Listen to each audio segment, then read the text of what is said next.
তারপরে আলহামদুলিল্লাহ আমরা এসির ইনডোরটা বসিয়ে নিয়েছি। বসানোর পরে আবার চেক করলাম যে এসিটার ইনডোর ব্যাক আছে কিনা। ইনডোরের কাজ সম্পূর্ণ শেষ করার পরে এখন আমাদের আউটডোর সেটিং করতে হবে।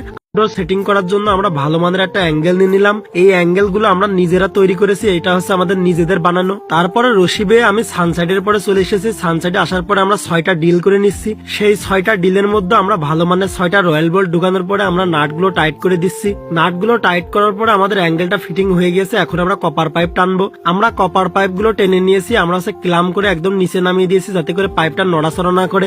বেঁধে আমরা নিচে নামিয়ে নিচ্ছি। আমরা অ্যাঙ্গেলের পর বসিয়ে দেবো এটা। আমরা অলরেডি এসির অ্যাঙ্গেলের পরে এসিটা বসিয়ে নিয়েছি। 4 পায়ের 4টা নাট আমরা টাইট দিয়ে নিয়েছি। তারপরে এসির যে গ্যাসের যে কপার পাইপ, সেই কপার পাইপ 2টা আমরা যত্ন সহকারে টাইট দিয়ে নিয়েছি। তারপরে সব থেকে গুরুত্বপূর্ণ যেই জিনিসটা হচ্ছে ফিটিং এর পরে, সেটা হচ্ছে এসির ভ্যাকুয়াম করা। আমরা সেই ভ্যাকুয়ামে বসিয়ে দিয়েছি। এসির ইনডোরের ভিতরে এবং কপার পাইপের ভিতরে যে বাতাসটুকু আছে, ওই বাতাসটুকু ভ্যাকুয়াম মেশিন এর মাধ্যমে বের করে তারপরে গ্যাস ছাড়তে হবে। টানা 20 মিনিট ভ্যাকুয়াম করার পরে আমাদের ভ্যাকুয়ামটা কমপ্লিট হয়ে গেছে, -29 চলে এসেছে। তারপর আমি ভ্যাকুয়াম মেশিনটা বন্ধ করে হুস পাইপটা খুলে নিলাম। আমাদের মিটারটা যেহেতু মাইনাসে আছে, এই জন্য হালকা একটু গ্যাস ছেড়ে মিটারটা 0-র উপরে তুলে আমি মিটারটা খুলে ফেললাম। তারপর আমি সম্পূর্ণ গ্যাসটা ছেড়ে দিলাম। এখন এসিটা আশা করছি খুব ভালো সার্ভিস দেবে কাস্টমারকে। যেহেতু কাস্টমার আমার কাছে নাই, কাস্টমার কাজটা দেখতে পারেনি, তবে কাজটা আমার কাছে বেশ ভালো লেগেছে।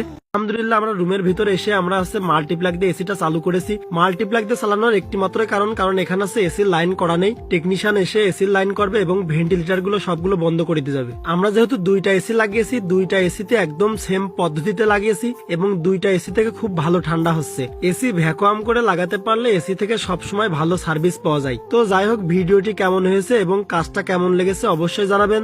ভিডিওটি এই পর্যন্তই। সকলে ভালো থাকবেন, সুস্থ থাকবেন। আসসালামু আলাইকুম।